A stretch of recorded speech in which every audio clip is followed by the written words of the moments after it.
ہم ایسے گھر میں رشتہ کیوں کر رہے ہیں جہاں میری بیٹی کی ویلیو تب کی جائے جب میں اس کو مال اور صوفے اور فریج دے کے بھیجوں، اور کہا جاتا ہے کہ دیکھیں نا، میں نے اگر کچھ دے کے نہ بھیجا تو وہ قدر نہیں کریں گے. سو آپ ایسی جگہ رشتہ کیوں کر رہے ہو بھائی کہ جو آپ کی بیٹی کی قدر صرف تب کریں جب آپ ان کو مال دے رہے ہو یا جب پیسہ ان کے منہ میں ڈال رہے ہو، پھر وہ رشتہ کریں.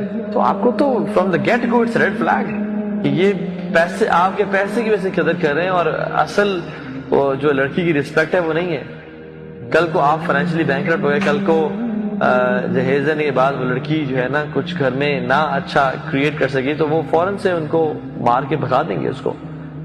تو never get married in a family جو ایکسپیکٹ کر رہے ہوں. ہاں اگر کچھ باپ اپنی مرضی سے دینا چاہے اور وہ ڈیمانڈ بھی نہ کر رہے ہوں اور وہ انکار بھی کریں کہ ہمیں نہیں چاہیے تو وہ ایز اے گفٹ دے سکتا ہے. مسجد میں پہلی صف میں جا کے نماز پڑھنا، اس معاملے میں بڑی کوتاہی اور کمی پائی جاتی ہے لوگوں میں. اکثر میں مسجد جاتا ہوں، دیکھتا ہوں کہ لوگ بیٹھے ہوئے ہیں اور پہلی صف خالی ہے. پہلی صف میں کچھ یعنی اکثر لوگ موجود ہیں بٹ کچھ جگہیں جو خالی ہیں اور ان کو فیل نہیں کیا جا رہا، لوگ پیچھے بیٹھے ہوئے ہیں. یعنی ایک سبحان اللہ ایک گولڈن اپرچونٹی ہے آپ کو اویل کرنے کے لیے اور آپ پیچھے آ کے بیٹھ گئے. تو ہمیں کوشش اور ایفرٹ یہ کرنی چاہیے کہ ہم پہلی صف میں جا کے نماز کو پائیں. کیوں؟ کیونکہ حدیث میں آتا ہے اللہ سبحانہ و تعالی اس کے اینجلز صلوات بھیجتے ہیں اس بندے کے اوپر جو پہلی رو میں نماز پڑھتا ہے. اللہ اکبر. اور اللہ تعالیٰ صلوات بھیجتے ہیں یا اللہ تعالیٰ صلاح پڑھتے ہیں اس بندے کے اوپر، کیا مطلب ہے؟ یعنی اللہ سبحانہ وتعالیٰ اس کو پریز کرتے ہیں. اللہ از پریزنگ دیٹ پرسن. اور اینجلز کی صلوات کا کیا مطلب ہے؟ دعا. اینجلز اس بندے کے لیے دعا کرتے ہیں. سو دن میں 5 ٹائم، اور لٹرلی اگر آپ نماز سے کھڑے ہونے سے 5 منٹ 10 منٹ پہلے آ جائیں،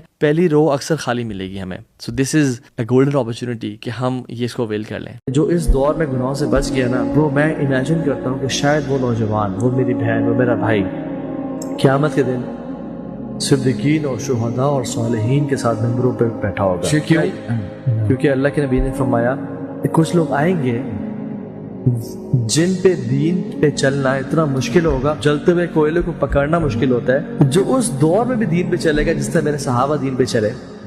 آپ نے کیا فرمایا؟ سبحان اللہ. اس کا جو اجر ہے نا وہ 50 کے برابر ہوگا. صحابہ نے پوچھا یا رسول اللہ ہمارے 50 یا ان کے 50؟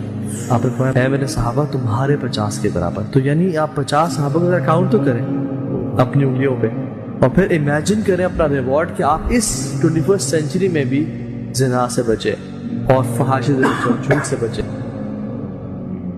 ایک سوال بھی آ رہا ہے کہ لوڈو کیوں حرام ہے.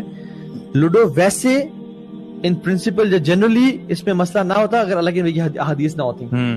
ٹھیک ہے، اللہ کے وسلم کی احادیث میں آتا ہے کہ جو شخص جو بھی گیم جس میں ڈائس ہے، ڈائس انوالوڈ ہے، اللہ کے وسلم نے فرمایا کہ it is as if you are dipping your hand into the blood of swine.